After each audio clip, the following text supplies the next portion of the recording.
दूध पीते मूसा गर्क नहीं हुए, हालांकि वो अपनी कमज़ोरी की इंतहा पर थे। और फ़िरौन गर्क हो गया, हालांकि वो अपनी ताकत के अरूज पर था। तकब्बुर हमेशा इंसान को रुसवा करता है।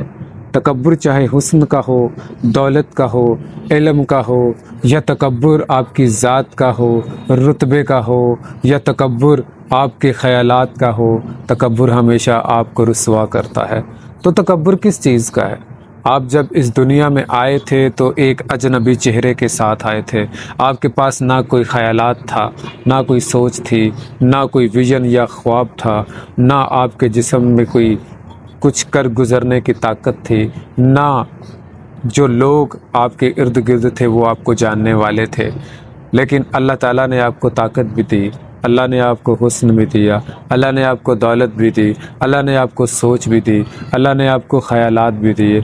और हर एक नेमत नवाजने के बाद भी अगर आप अपनी ज़ात में तकब्बुर करेंगे तो वो तकब्बुर आपको कोई फ़ायदा नहीं देगा, वो तकब्बुर आपको रुसवाई करेगा।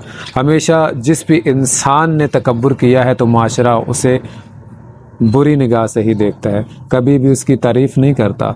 मुंह पर चाहे उसके बारे में अच्छे अल्फाज बोले जाएं, लेकिन पसे पुश्त उस शख्स के तकब्बुर के बारे में बुरा ही कहा जाता है। तो अल्लाह को तकब्बुर बिल्कुल भी पसंद नहीं है।